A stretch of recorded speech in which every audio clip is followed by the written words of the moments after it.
pages 60 and 61. 8. Reading. A brief overview of the history of television. Television was not invented overnight by a single person. The work of many people over a number of decades contributed to its evolution. In the early days, two distinct schools of thought in technology influenced different researchers and the course of their investigation. The first one was based on the technology of Paul Nipkow's rotating discs that supported a mechanical television system, and the second one on an electronic television system that used a cathode ray tube developed independently by two inventors, Campbell Swinton and Rosing. Paul Nipkow, 1860 to 1940, who invented the Nipkow disc in 1884, was the first person to discover the scanning principle that allowed small portions of an image to be analyzed and transmitted. However, it is unclear whether Nipkow actually built a working prototype of his television system. Electronic television is based on the development of the cathode ray tube, which can still be found in modern television sets. Philo Farnsworth, 1906 to 1971, was the first inventor to transmit a television image, a $, using the dissector tube, which is the basis of all current electronic televisions. The American engineer started experimenting with electricity when he was 12, when he built an electric motor and produced an electric washing machine. He was still in high school when he conceived of his ideas for television. A lot of people wrongly believe that color television is a recent idea.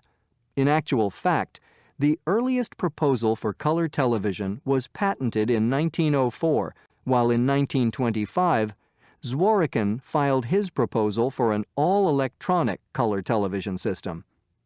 Commercial broadcasting, however, started in the early 50s, a quarter of a century later.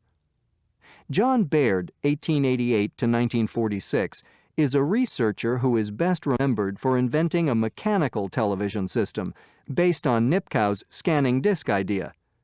Actually, his work included a number of technological milestones in the history of television. He created the first televised pictures of objects in motion, 1924, the first televised human face, 1925, color television, 1928, stereoscopic television, and television by infrared light that were presented and demonstrated before the 1930s. Vladimir Zworykin, 1889 to 1982, the inventor of iconoscope, a transmission device, as well as the kinescope, i.e. the cathode ray tube, in 1929, was one of the first to demonstrate a television system with all the features of modern television, otherwise called the tube. Most people in Britain that use the word tube to refer to television fail to make the connection between the television set and the cathode ray tube. Nor do people stop and think about the meaning of the word television, which refers to the transmission of images over a distance. In 1929, Zworykin became the director of electronic research at Radio Corporation of America, RCA, and was later promoted to vice president in 1947.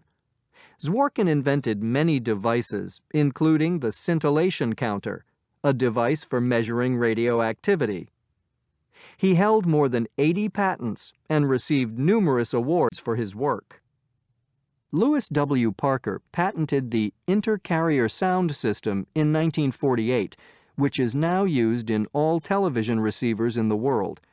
Without it, televisions would probably have been too costly for most people. The plasma display monitor was invented in July 1964 by Professors Bitzer and Slatow and their graduate student, Robert Wilson. However, successful plasma television became feasible later, after the development of digital and other technologies. A factor that delayed the commercial development of plasma display was connected with LCD, or liquid crystal displays, which made flat-screen television possible. This minimized one of the advantages of plasma television in terms of a flat screen with an improved image. So it has taken a lot longer for plasma display to become more widely acceptable and accessible. Until recently, a plasma television screen was regarded to some extent as a symbol of affluence or status along with other possessions. Now, a new development is affecting communication and media further, namely that of web or internet television.